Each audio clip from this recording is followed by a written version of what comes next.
Non-duality is a funny little niche. It seems to attract lots of different types of folks with really different backgrounds. And there are really different outcomes. So some will say, well, some seem to think that non-duality is a morally upright way to go in life. And that to be a teacher of non-duality, or to consider oneself a truly dedicated student or seeker, or whatever the case, that there should be these certain moral outcomes, these certain ways of functioning. One of those is politics. There's this idea that if I truly understand, or partially at least understand, non-duality, which what is that? That's going to impact my political leanings, and that it then obligates me to act in a certain way, or to speak about it in a certain way.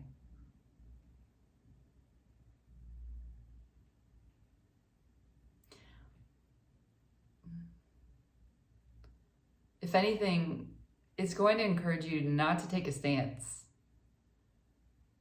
Non-duality is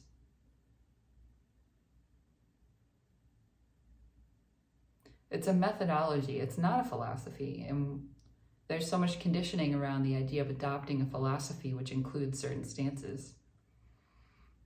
This is a methodology for making real to oneself,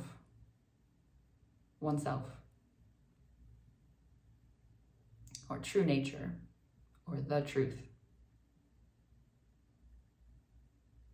Politics is a lie.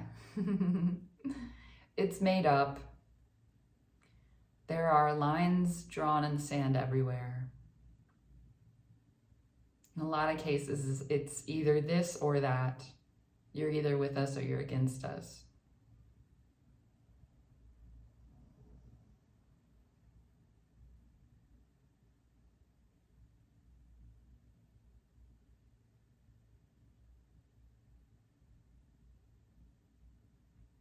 I take no stance. Who I really am. I take no stance. I do not concern myself. I am not concerned with the outcomes of this swirling ball of chaos. In this moment, divine will is playing itself out exactly as it is. But it's not attached. It's spontaneous. It's completely without limitation.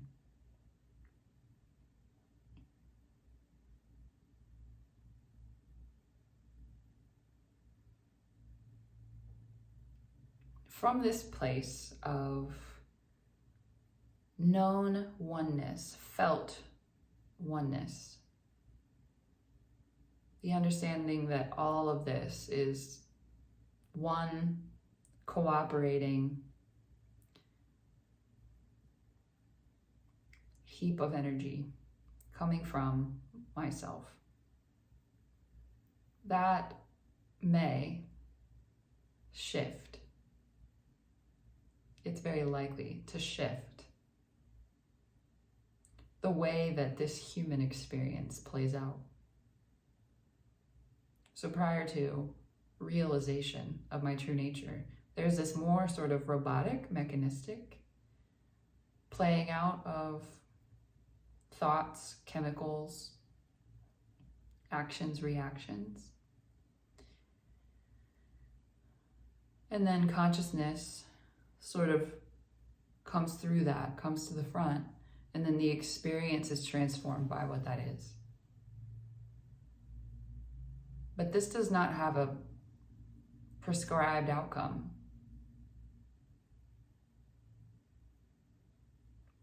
Some teachers or sages throw themselves into the middle of a busy city to reach lots of people. Some people decide to live in a cabin in the woods away from people.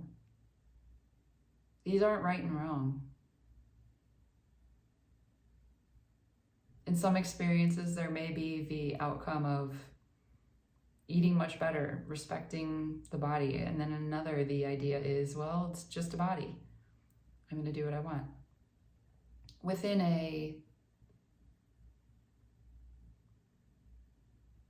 There won't be repression, and there won't be a kind of outward seeking to fill a hole with food or anything like that. It's not this kind of drive to eat unhealthily. There may just be a sense of,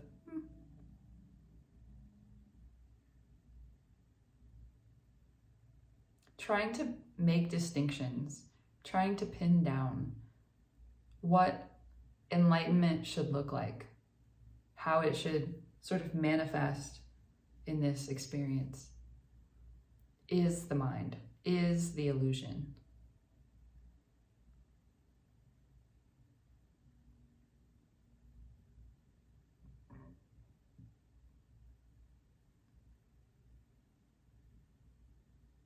There is no political correctness. There is also no way to know how certain ripples are going to impact what they come in contact with.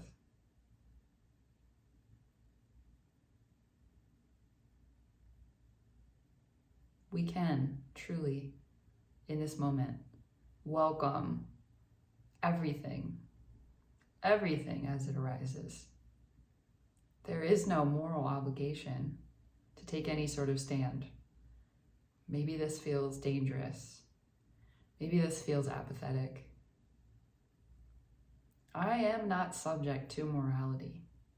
I am not subject to the belief that humans need morality.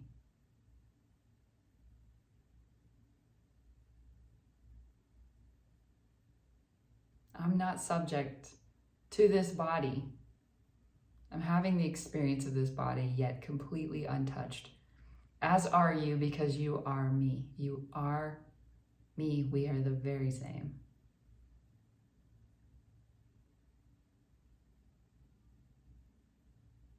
To say we are the same is still too much.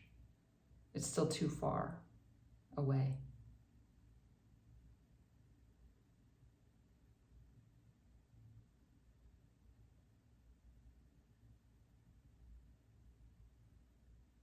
Yes, even in today's climate, you can live completely at ease, and in so doing, you are sending out ripples of your highest good. When I am knowingly whole and complete, everything that comes out of that reflects that. When I am in fear, in belief of scarcity, then everything that I'm doing is tinged with that. Or everything that the human is doing from that understanding. To rest effortlessly in my own wholeness is the greatest thing that I can offer. And I can tell you, literally from this example that of the example of Heather, that struggling in political activism, at least from this view, I can't see that it did anything. And now here I am, having fun,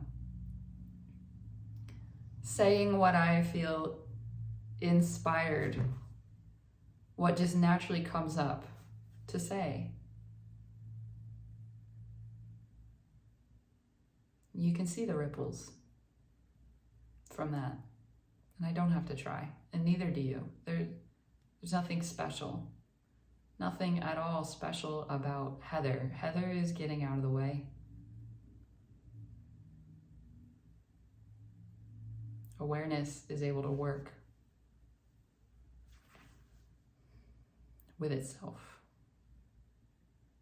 uninhibited,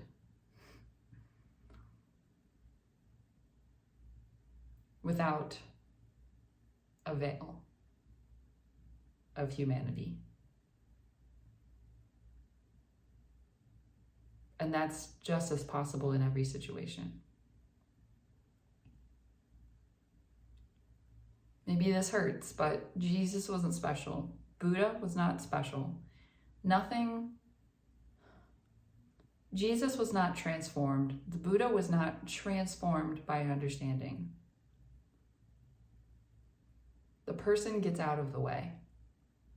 The person is sort of dissolved to whatever extent that awareness is able to come to the front of experience.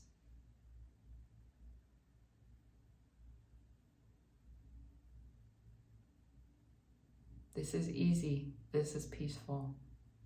This is effortless. We have that option.